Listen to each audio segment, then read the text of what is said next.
வணக்கம். இன்னைக்கு நம்ம வீடியோவில் காரப்பொடி மீன் குழம்பு எப்படி செய்யலான்னு பார்க்கலாம். இதுக்காக காரப்பொடி மீன் 1/2 kg எடுத்து வச்சுருக்கேன். கழுவி சுத்தம் பண்ணிட்டு 1 பாதியாக கட் பண்ணி வச்சுருக்கேன்.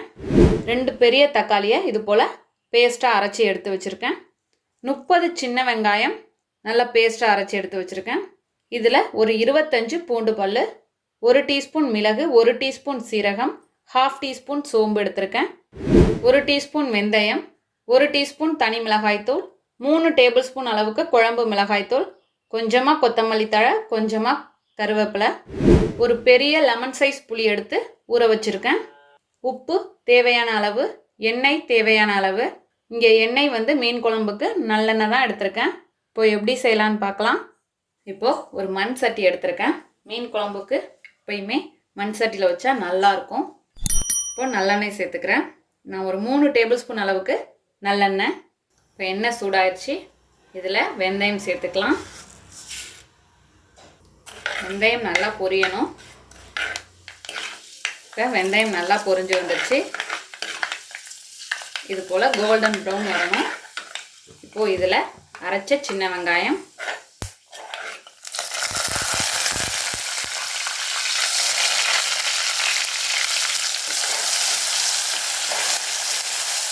ஃப்ளேமை கம்மி பண்ணிக்கலாம்.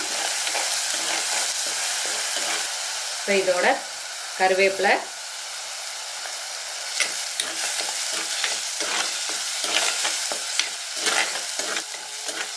இப்போ வெங்காயம் ஒரு 2 நிமிஷம் வதங்கினதும் அரைச்ச தக்காளி. இது போல் அரைச்சி சேர்க்கறதுனால குழம்புக்கு திக்கு கொடுக்கும்.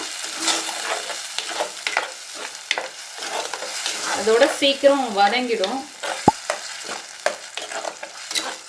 இதில் தேங்காய் எதுவும் சேர்க்காமல் இருக்கிறதுனால இப்படி அரைச்சி சேர்த்துக்கிட்டா குழம்பு கொஞ்சம் திக்காக இருக்கும். இப்போ இந்த வெங்காயம் தக்காளி வதங்கி வர்றதுக்குள்ளே பூண்டு, மிளகு, சீரகம், சோம்பு எடுத்து வச்சுருக்கோம். இதை தண்ணி சேர்த்து பேஸ்ட்டாக அரைச்சி எடுத்துகிட்டு வந்துடலாம். இப்போ இது போல் அரைச்சி எடுத்துகிட்டு வந்தாச்சு. இப்போ வெங்காயம் தக்காளி ஓரளவு வதங்கிடுச்சு. இப்போ பச்சை ஸ்மெல்லு இல்லை. இப்போ இந்த ஸ்டேஜில் குழம்பு மிளகாய்த்தூள் சேர்க்குறோம். அதோட தனி மிளகாய்த்தூள் சேர்த்துட்டு இப்படி கலந்துக்கலாம்.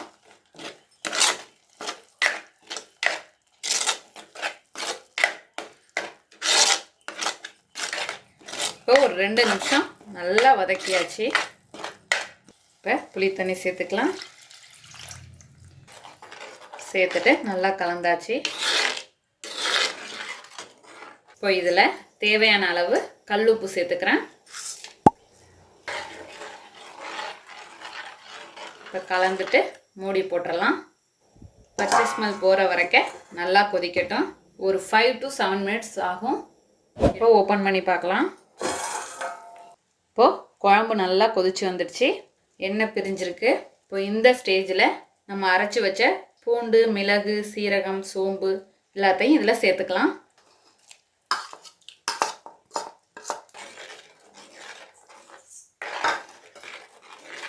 சேர்த்துட்டு நல்லா கலந்தாச்சு.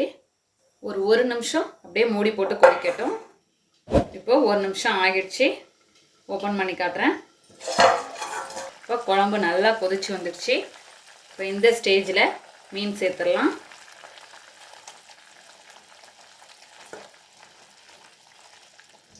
மீன் சேர்த்து லைட்டாக கலந்துக்கலாம். மீன் உடையாமல் இருக்கணும். இப்போ கலந்தாச்சு. கடைசியாக கொத்தமல்லி தழை, கொஞ்சமாக கருவேப்பிலை எல்லாமே சேர்த்துட்டு ஒரு 3 to 5 மினிட்ஸ் வேகட்டும். மீடியம் ஃப்ளேம்லேயே இருக்கட்டும். இப்போ 5 மினிட்ஸ் ஆகிடுச்சு. ஸ்டவ்வை ஆஃப் பண்ணிடலாம். இது அப்படியே இருக்கட்டும். ஒரு 10 மினிட்ஸ் கழித்து ஓப்பன் பண்ணி காட்டுறேன். இப்போ ஓப்பன் பண்ணி பார்க்கலாம். நம்மளோட அருமையான அற்புதமான காரப்பொடி மீன் குழம்பு தயாராகிடுச்சு. இதே போல் நீங்களும் உங்கள் வீட்டில் செஞ்சு பார்த்துட்டு எப்படி வந்துச்சுன்னு கமெண்ட்டில் சொல்லுங்கள். தேங்க்யூ.